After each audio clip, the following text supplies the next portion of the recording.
लग्नानंतर होईलच प्रेम या मालिकेचा 6 फेब्रुवारीचा जो एपिसोड आहे त्याचं मी 2 भागांमध्ये रूपांतर केलेलं आहे। तर पहिल्या भागामध्ये मी तुम्हाला सांगितलेलं होतं की पार्थने जीवाला सांगितलं होतं की तो काव्याला ऍक्सेप्ट करणार आहे आणि हे सरप्राईज तो काव्याला तिच्या एक्झाम नंतर देणार आहे। तर तो भाग तुम्ही नसेल बघितला तर यूट्यूबवर जाऊन नक्कीच बघू शकता।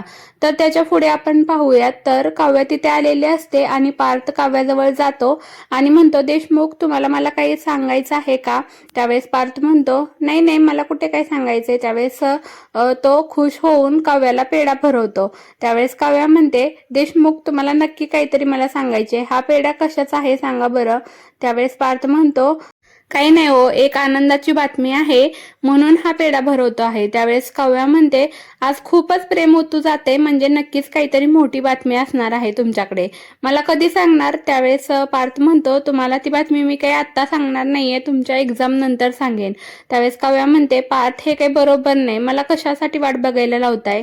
त्यावेळेस पार्थ म्हणतो, हो कारण वाट बघायला लावतोय कारण ती बातमी जर मी तुम्हाला सांगितली तर तुमचं अभ्यासावरचं सगळं लक्षच उडून जाईल। त्यावेळेस काव्या म्हणते, पार्थ तुम्हाला काही मी एवढी लिचीपेची वाटते का की माझा अभ्यासात लक्ष लागणार नाही?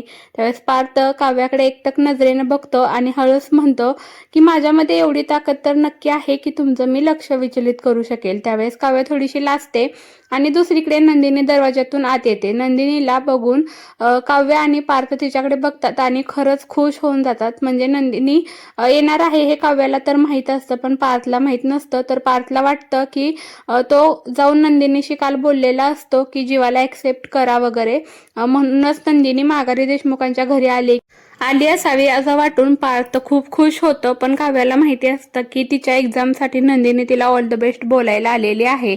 त्यावेळेस जीवा तिथेच बाजूला उभा असतो पण नंदिनीला बघून त्याला काही आनंद होत नाही, उलट त्याचा राग जास्तच वाढतो आणि तो रागातच नंदिनीकडे बघत असतो आणि नंदिनी पण जीवाकडे एका सौम्य नजरेनं बघत असते पण जीवा त्याच्यावरती काहीच रिॲक्ट करत नाही आणि तो रागात तसाच तिथे उभा असतो। पण नंदिनीची नजर कंटिन्यू जीवावरती असते। तिला वाटत असतं की जीवा येऊन तिच्याशी काही का होईना बोलेल, पण जीवा काही बोलत नाही। त्याच्यानंतर पार्थ आणि काव्य तिथे उभे असतात, ते नंदिनीच्या दिशेने जातात आणि पार्थ म्हणतो, नंदिनी तुम्ही इथे कशा काय अचानक आला, काही कळवलं नाही? मी तुम्हाला जे काल काही बोललो होतो त्यावरती तुम्ही काही विचार केलाय का?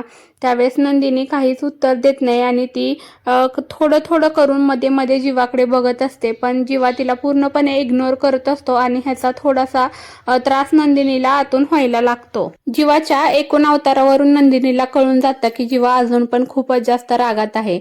त्याच्यानंतर नंदिनीने काव्यासाठी गोड डब्यात बनवून काहीतरी आणलेलं असतं।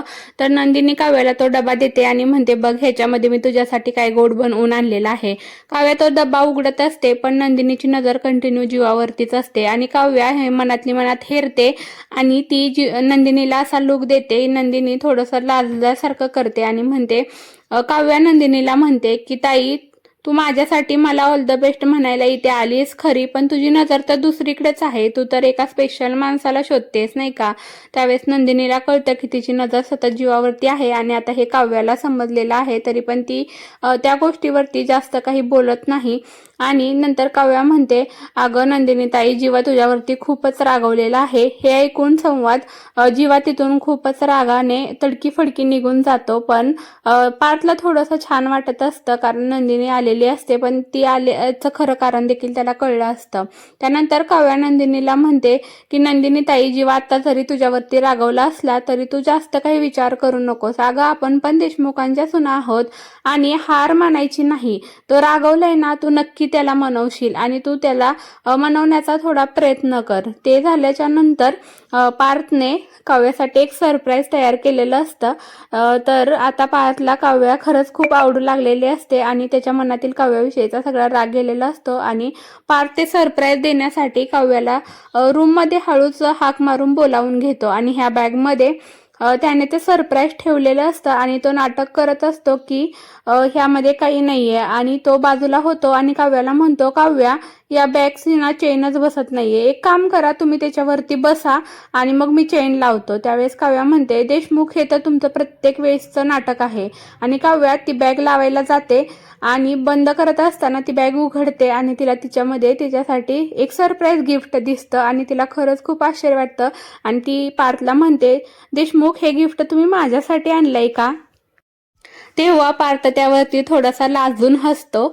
पण ते काव्याला थोडंसं दिसून जातं आणि काव्याला खरंच खूप आनंद होतो की पार्थने तिच्यासाठी गिफ्ट आणलं आणि तिला समजून जातं की पार्थ आता तिच्यावरती जास्त काही रागवलेला नाहीये आणि त्याने बहुतेक आपल्याला माफ केलं असावं. पण त्या गिफ्टमध्ये काय आहे हे या एपिसोडमध्ये दाखवलेलं नाहीये. ते तर आपल्याला उद्याच्या एपिसोडमध्ये पाहायला मिळेल. पण आता काव्य आणि पार्थ एकत्र आलेले आहेत, त्याच्यामुळे संबंध प्रेक्षक वर्गाला खूपच जास्त आनंद झालेला आहे आणि आता जीव आणि नंदिनी पण लवकरच एकत्र येतील.